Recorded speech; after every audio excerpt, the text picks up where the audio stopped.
So recently I've got these 3 RS3Ms for a special purpose, and if you want to guess to what that purpose might be, let me know down below in the comment section. But while I have these here, completely new and unopened, I thought it'd be interesting to kind of take a look at whether or not the RS3M, and this is the 2020 version, is still a good and reasonable cube to buy in 2023.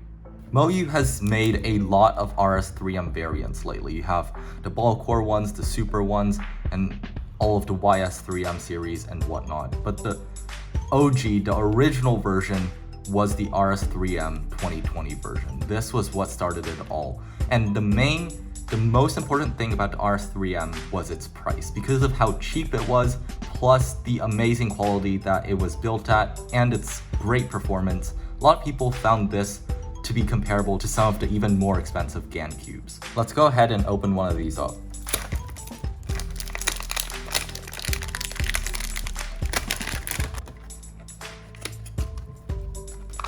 Here we have the cube itself.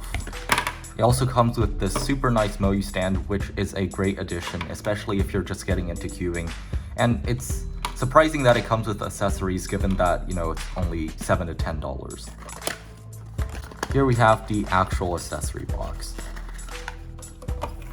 In the accessory box, we have a couple of adjustment pamphlets. We have a dual adjustment spare, and we also have a couple of tools to help you tension and adjust the elasticity on your cube. Now we have the cube itself.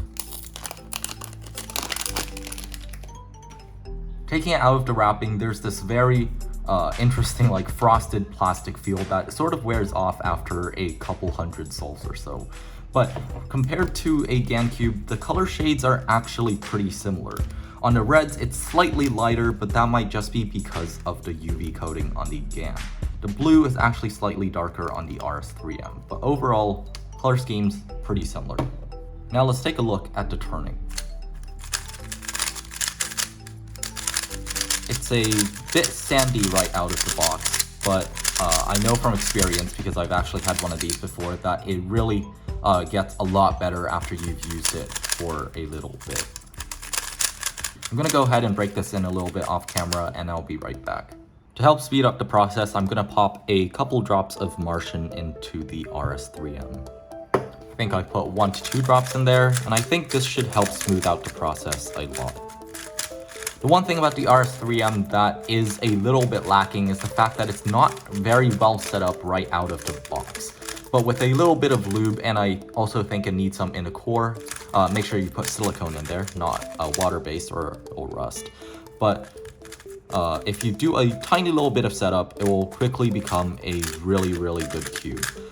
It's already starting to speed up a lot, which is the one thing that I think is the most important in the RS3M, which is to get a lot of speed into those layers. When it comes to adjustment, the RS3M has the standard MoYu dual adjust. This means if you go ahead and pop open its center cap, you'll see the standard screw and spring adjustment system. And with the spring, you can pop in this blue piece and turn it counterclockwise to adjust the elasticity. I believe you have a total of 6 options, so you have quite a lot of customization to work with. The one other thing that the RS3M is lacking is in magnet strength. I've known a lot of people to say that the RS3M has super weak magnets, but it does have magnets nonetheless, but they are really weak for my liking, especially on OH when I don't have that much control over the cube. As you can see, I am messing up quite a lot without the magnets to help me. In order to adjust them, you have to go through this slightly complicated process of taking apart each piece and popping in a magnet that you can buy on, for example, Speedcube Shop. They are quite cheap, and the process doesn't take too long, but it is a little bit tedious if you're just getting into cubing. Overall, when it comes to performance, the RS3M is still a beast. Corner cutting is amazing, especially if you put it to slightly looser settings and turn the elasticity down a little bit. Reverse corner cutting needs a little bit of force, but kind of line to line works pretty well. Now for the big question. Is the RS3M 2020 still good in 2023? And the answer is definitely yes.